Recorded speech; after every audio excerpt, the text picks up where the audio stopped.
Hi, beautiful human. I wanted to take a little bit of time before we dove into the rest of this beautiful membership to just give you a little bit of insight on my story, because I know as women and as human beings, we all really go through the same things through various unique experiences that we share, but at our core, we're all feeling the same feelings and desiring the same desires and craving that connection and belonging and acceptance. So I hope that just knowing a bit about my journey inspires and permits you to be fully in yours and to accept and love yours. So, where to begin? I grew up in a severely dysregulated and chaotic environment where I was not safe to express. I was not safe to be myself. I was in chaos, in fight or flight, in constant stress. And so what I did was create this bubble in my brain that was Emma land, and that's where I was safe. That's where I could be myself. From an external perspective, that looked like me completely zoning out, literally not hearing what other people would say, rarely expressing myself unless it was me screaming at a parent or responding in rage, but not having a safe avenue to be myself, to express. And as I navigated middle school, elementary school, high school, as most of us do in some capacity, I was severely bullied for being myself, where it looked like getting picked last for the kickball team, or never getting the solo in my dance classes, or being told I didn't sing well. And all of these experiences just kept me closed and more closed and more closed and more closed. And eventually I created an entirely new persona of Emma to fit in. That looked like the party girl. That looked like the guy's girl. That looked like the girl that was not appreciated or cared for by other women. And I didn't appreciate or care for other women back because I felt safer with men because I received that attention and that validation through them, even if it was really harmful in the end. Fast forward, and there's a lot I could go into here, but I want to keep this with what's relevant for this space. In college, I maintained the same persona of the party girl. I loved singing, I loved expressing, but I would sing purposefully bad because that felt safer than to sing good or to try to sing well and to be perceived negatively by other people. So continued with the masks, continued with the personas until eventually I developed giant polyps on my vocal cords, 2 big lumps that were rubbing my vocal cords together, where I lost my voice all the time. It would be painful to talk. Singing was not an option.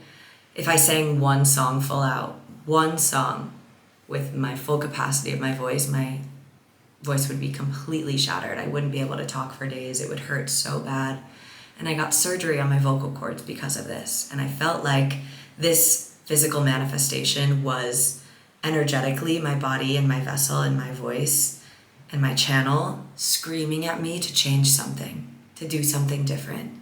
And so I let this be an invitation to get familiar with my voice and to get familiar with my channel and to get familiar with my womb, because that was a really big part of it, that sacral energy that was given away to so many, that said yes when she meant no so many times. And all of these facets and aspects of my life led me to the point of needing surgery.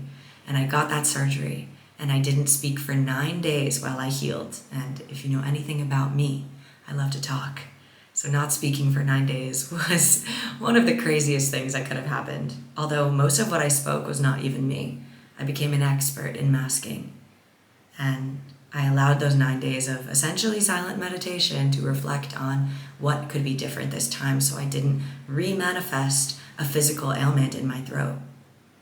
And that looked like speaking kindly to myself, not gossiping, not talking shit about myself or others, not using my voice to speak anything other than my truth, not covering it up to make other people feel happy or to please others, not lying because it was easier than speaking fully, not hiding who I was because of the fear of expression and fear of how I'd be perceived, but really tapping into my true expression.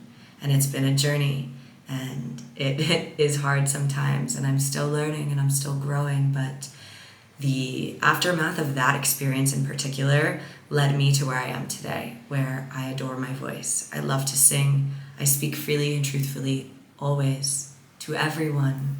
I utilize that expression to share with other women. It's where I built this business. It's where I grew my social media platforms. It's where I built deeply nourishing friendships and deeply nourishing relationships, where I've cultivated a life of true freedom, where I feel safe to be myself, and I understand the privilege that I have to use this voice to change the world for the better.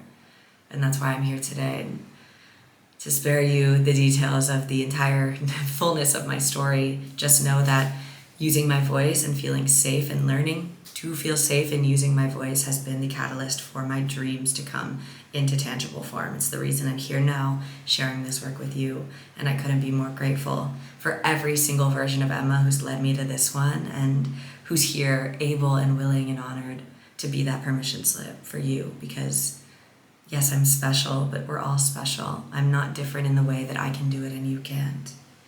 I'm different in the way that I did it and I chose the work. And you get to be different in the way that you're choosing it right now for yourself. So thank you for hearing a little bit of my story. You'll learn so much more deeply about me and Harmony throughout this container. And I'm so honored to welcome you into a space where you can unlearn the programs that have kept you away from your voice and your capacity to create and express and feel. I can't wait to dive so much deeper with you. And thank you again for being here. Hello, beautiful sister. I'm so grateful to be here in this space with you and to welcome you into the Muse membership.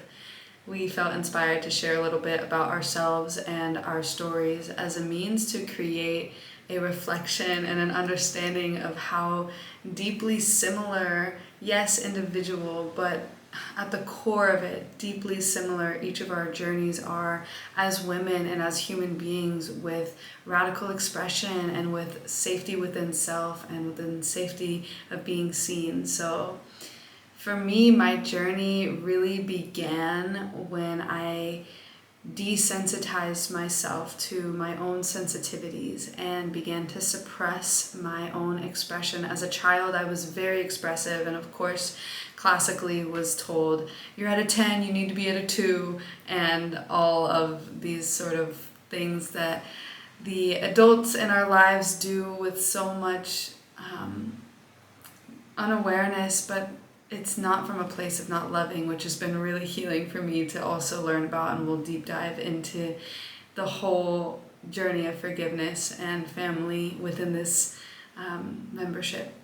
But yeah, for me, when I was probably about 11 years old, right around middle school and developmental stages, I was really starting to suppress myself, starting to suppress my truth, my expression. I stopped singing. I stopped dressing the way that I wanted to dress. My literal posture changed, and this went all the way through high school. And then my senior year of high school, I was given the opportunity to perform during Christmas at this event that a lot of people were going to be at, and I was really excited. And on the outside I was excited, and on the inside I was terrified because of my suppression and my lack of safety with the idea of being seen and being heard. And so I started to develop very rapidly an illness within my throat chakra region, ear, nose, and throat, mostly my throat, that the doctors couldn't diagnose. They were like, you don't have strep, you don't have mono, but it's really bad. And it was incredibly painful. It got to the point where I couldn't sing, I couldn't talk, I could barely eat. And my mother, bless her heart, she invited me to try an alternative modality of healing and to do throat chakra work. And so I went to this woman who had tuning forks, and she asked me what I was afraid of and what it was that I wasn't sharing about, and what was my truth versus what was I saying. And all of this stuff started to emote and started to come out and started to release, until eventually this cleared enough for me to actually feel my throat in a state of ease and health. again. And so in this really impactful moment in my life, realizing that the unseen can deeply inform the physical, right? So all of our emotions, our energy, our frequency, our vibration, our feelings, our sensations can manifest into the form of the physical body. And I know that Emma and I had a really similar journey in this, which is so profound. And my prayer is that you don't have to experience deep pain to arrive into healing of your energy centers and into looking at the root cause.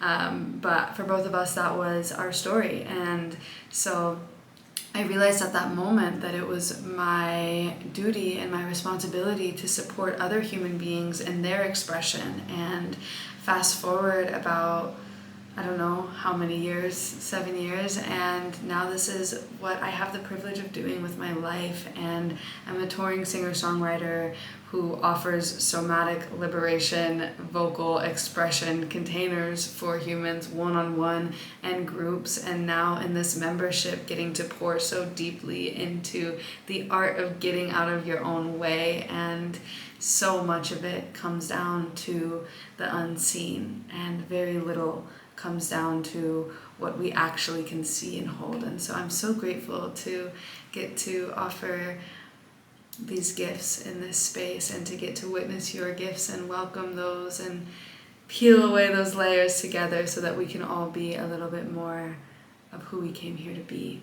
And I'm so looking forward to getting to know you, and for you getting to know me with more and more depth and beauty and shared space. So thank you for being here. It's an honor to be here with you, and I love you. Welcome.